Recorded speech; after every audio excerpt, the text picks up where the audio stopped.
Hey, I'm Ryan with Warner Discovers, and today I'm going to show you how to make a simple aluminum channel with an LED strip. Something I've been wanting to do for a while that you can use for a variety of places around the house or wherever you see fit.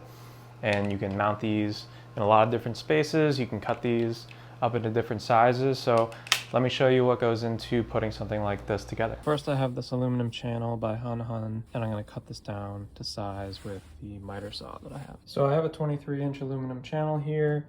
And what you're going to want to do is you're going to want to line up your LED strip here with a little bit of slack. I probably want it at the 1 inch. And for this, I'm probably going to cut right here so it'll line up roughly at the 22. So we have from the 1 to roughly the 22. So then we'll have space on each side for our connection. So I made the cut right in the center. And go ahead and take the tape off the back and just apply it to the channel. All right, so we took the tape off. You have a little bit of extra on the sides. And what we're actually gonna do is kind of pry out the end so we can utilize these connectors on both sides, just so you have a little bit of room to push something down. I'm using these quick connect adapters. They're super helpful. One side you slide in the end of the strip, and the other side you can put in your wires.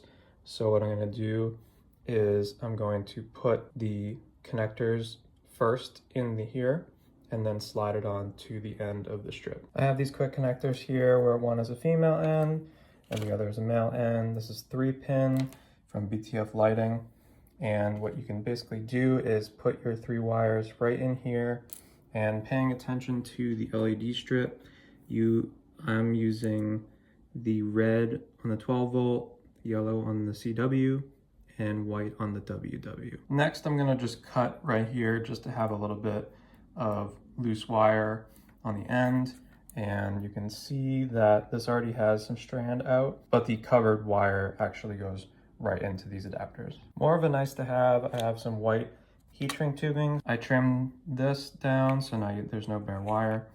And I'm just gonna cut the heat shrink probably to about here. Heat shrinked cable ready to go. I'm gonna put this right into the holes corresponding to where the 12 volt CW WW are. Now I have the wires here, and I'm gonna actually put the female end on this side. And this is going to just slide, and you can see the wires match each appropriate line. Now I have the strip lined up in there. You're just gonna take some pliers and you're gonna squeeze them down so these make all contact. Now they're all squeezed down and they're flat, and they should be making contact with the strip and the wire. And now do the same thing on this side. Both sides are done, and now we can put the cover on. The only thing I'll say is if you gave a little more space here and let the wires run a little further, you might not have as much tweaking at the end. The cover will hold it in place, but if you're worried about the wires over time, you know, if you're gonna have this at an extreme angle or something, you could just give it one more and have a little more space and the wires run a little longer. Next, we have the cover that came with these channels, and I'm just gonna cut it the appropriate length. No need for the saw. You could use a pair of tin snips. I'm gonna try some scissors. Just use a regular pair of scissors, and then at the end, I just kind of have to push the ends back in, but it'll snap in place there. Once you have one side in, you can go ahead and press all the way down. It's easier with 2 hands. And there you go. There's your male end, there's your female end.